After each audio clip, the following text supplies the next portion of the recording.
ನಮಸ್ಕಾರ. ಎಜುನೇಟ್ಸ್‌ಗೆ ಸ್ವಾಗತ. ನಾನು ಮೃತ್ಯುಂಜಯ್ ಕಬ್ಬೂರ್. ಶಿಕ್ಷಕರ ನೇಮಕಾತಿಗೆ ಸಂಬಂಧಪಟ್ಟಂತೆ ಈಗಾಗಲೇ ಡ್ರಾಫ್ಟ್ ಸಿ&ಆರ್ ರೂಲ್ಸ್‌ಗಳನ್ನು ಬಿಡುಗಡೆ ಮಾಡಲಾಗಿದೆ. ಈ ನಡುವೆ ಮತ್ತೊಮ್ಮೆ ಶಿಕ್ಷಣ ಸಚಿವ ಮಧು ಬಂಗಾರಪ್ಪ ಅವರು ತಮ್ಮ ಸುಳ್ಳಿನ ಕಂತೆಯನ್ನು ಮುಂದುವರೆಸಿದ್ದಾರೆ. ಹೌದು, 10,800 ಶಿಕ್ಷಕರ ನೇಮಕಾತಿಯನ್ನು ಮುಂದಿನ ಶೈಕ್ಷಣಿಕ ವರ್ಷದೊಳಗೆ ಮಾಡ್ತೀವಿ ಅಂತ ಹೇಳ್ತಾ ಇದ್ದಾರೆ. ಇನ್‌ಫ್ಯಾಕ್ಟ್ ಈ ಅಂಕಿ ಸಂಖ್ಯೆಗಳಲ್ಲಿ ವ್ಯತ್ಯಾಸ ಆಗುವುದಂತೂ ಸರ್ವೇ ಸಾಮಾನ್ಯ ಆಗಿಬಿಟ್ಟಿದೆ. 18,000 ಅಂತಾರೆ, 15,000 ಅಂತಾರೆ, 12,000 ಅಂತಾರೆ. ಕೊನೆಗೆ 10,800 ಶಿಕ್ಷಕರ ನೇಮಕಾತಿ ಅಂತ ಹೇಳ್ತಾ ಇದ್ದಾರೆ. ಅದರಲ್ಲೂ ಇದು ಅನುದಾನಿತ ಶಾಲೆಗಳ ಶಿಕ್ಷಕರನ್ನೂ ಒಳಗೊಂಡಂತೆ ಅನ್ನುವಂಥ ಮಾಹಿತಿ ಇದೀಗ ಎಲ್ಲೆಡೆ ಪ್ರಚಾರ ಆಗ್ತಾ ಇದೆ. ಅದು ಏಡೆಡ್ ಸ್ಕೂಲ್ ಮತ್ತು ಗೌರ್ಮೆಂಟ್ ಸ್ಕೂಲ್ ಎರಡನ್ನೂ ಸೇರಿಕೊಂಡು 10,800 ಶಿಕ್ಷಕರನ್ನ ನೇಮಕಾತಿ ಮಾಡಿಕೊಳ್ತಾ ಇದ್ದಾರೆ. ಈಗಾಗಲೇ 5,267 ಶಿಕ್ಷಕರ ನೇಮಕಾತಿಗೆ ಸಂಬಂಧಪಟ್ಟಂತೆ ಆರ್ಥಿಕ ಇಲಾಖೆಯ ಅನುಮೋದನೆ ಕೂಡ ಇದೆ.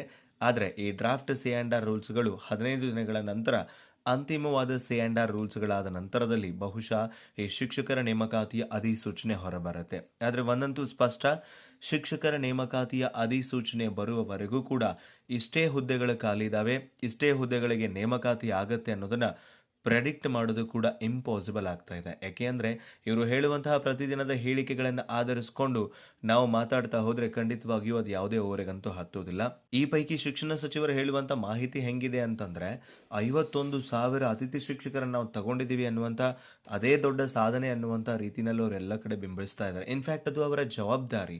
ಸರ್ಕಾರಿ ಶಾಲೆಗಳಿಗೆ ಶಿಕ್ಷಕರನ್ನು ಕೊಡ್ತಾ ಇಲ್ಲ, ಕಾಯಂ ಶಿಕ್ಷಕರನ್ನ ಅಂದರೆ ತಾತ್ಕಾಲಿಕವಾಗಿ ಅತಿಥಿ ಶಿಕ್ಷಕರನ್ನಾದರೂ ಅವರು ನೇಮಕ ಮಾಡಿ ಆ ಶಾಲೆಗಳನ್ನು ನಡೆಸುವಂತಹ ಜವಾಬ್ದಾರಿ ಸರ್ಕಾರದ ಮೇಲಿರುತ್ತೆ.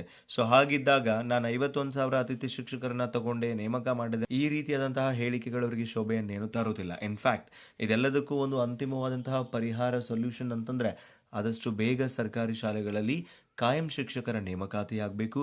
ಇಲ್ಲಿ ನೋಡಿ ಏನು ಹೇಳ್ತಾ ಇದ್ದಾರೆ, ಅದೇ ಅವರು ಹೇಳಿದಂತಹ ಹೇಳಿಕೆನೇ ಕನ್ನಡಪ್ರಭದಲ್ಲಿ ಪ್ರಕಟವಾಗಿರುವಂಥದ್ದು. ಮತ್ತಿದು ಮುಂದಿನ ಶೈಕ್ಷಣಿಕ ವರ್ಷಕ್ಕೆ ಮುನ್ನ ರಾಜ್ಯ ಸರ್ಕಾರವು ಸರ್ಕಾರಿ ಹಾಗೂ ಅನುದಾನಿತ ಶಾಲೆಗಳಲ್ಲಿ 10,800 ಶಿಕ್ಷಕರ ನೇಮಕಾತಿ ಮಾಡುವ ಚಿಂತನೆ ನಡೆಸಿದೆ ಅಂತ ಹೇಳ್ತಾ ಇದ್ದಾರೆ. There is no clarification. ಯಾವುದೇ ಸ್ಪಷ್ಟತೆ ಇಲ್ಲ, ಯಾವುದೇ ಕಮಿಟ್ಮೆಂಟ್ ಇಲ್ಲ, ಯಾವುದೇ ಅಚಲವಾದಂತಹ ವಿಶ್ವಾಸ ಇಲ್ಲ ಅನ್ನೋದು ಸ್ಪಷ್ಟವಾಗಿ ಕಾಣಿಸ್ತಾ ಇದೆ. ಅವ್ರು ಇನ್ನೂ ಚಿಂತನೆ ಮಾಡೋದ್ರಲ್ಲೇ ಇದ್ದಾರೆ, ಆರ್ಥಿಕವಾಗಿ ಅನುಮೋದನೆ ತಗೊಳ್ತಾ ಇಲ್ಲ, ಇದಕ್ಕೆ ಸಂಬಂಧಪಟ್ಟಂತಹ ಯಾವುದೇ ಪೂರ್ವ ತಯಾರಿಯನ್ನು ಕೂಡ ಮಾಡ್ತಾ ಇಲ್ಲ. ಸೊ ಹೀಗಿದ್ದಾಗ ನಾವು ಯಾವ ರೀತಿ ಇವ್ರ ಮೇಲೆ ಟ್ರಸ್ಟ್ ಮಾಡಬೇಕು ಅನ್ನುವಂಥದ್ದು ಅದು ಒಂದು ನಿಗೂಢ ಪ್ರಶ್ನೆ ಅಂತಲೇ ಹೇಳಕ್ಕೆ ಇಷ್ಟಪಡ್ತೀನಿ. ಸೊ ಅದೇನೇ ಆಗಿದ್ರೂ ಕೂಡ ಈಗಾಗಲೇ ಈ ಹಿಂದಿನ ಶಿಕ್ಷಕರ ನೇಮಕಾತಿಯಾಗಿ ಅವರೆಲ್ಲ ಕಾರ್ಯನಿರ್ವಹಿಸ್ತಾ ಇದ್ದಾರೆ. ಹೊಸ ಸಿ&ಆರ್ ರೂಲ್ಸ್ಗಳನ್ನು ಕೂಡ ತಗೊಂಡು ಬರ್ತಾ ಇದ್ದೀರಿ. ಅವುಗಳೆಲ್ಲದಕ್ಕೂ ಒಂದು ವ್ಯಾಲ್ಯೂ ಬರಬೇಕು, ಒಂದು ಮಹತ್ವ ಬರಬೇಕು ಅಂತಂದರೆ ಆದಷ್ಟು ಬೇಗ ಶಿಕ್ಷಕರ ನೇಮಕಾತಿ ಆಗಬೇಕು. 10,000 ಮಾಡ್ತಿರೋ, 5,000 ಮಾಡ್ತಿರೋ, 20,000 ಮಾಡ್ತಿರೋ, that is secondary. But at least ಮಾಡುವಂಥ ಪ್ರಯತ್ನವಾದರೂ ನೀವು ಮಾಡಿ ಅಂತ ಹೇಳ್ತಾ ಅದೇನಾಗುತ್ತೆ ಅಂತ ಕಾದು ನೋಡೋಣ. ಬಟ್ ಆ್ಯಸ್ ಅಪ್ನವರು 10,800 ಶಿಕ್ಷಕರನ್ನ ನೇಮಕಾತಿ ಮಾಡೋದಕ್ಕೆ ಸಂಬಂಧಪಟ್ಟಂತೆ ಚಿಂತನೆ ಮಾಡ್ತಾ ಇದ್ದೀವಿ ಅಂತ ಹೇಳಿದ್ದಾರೆ.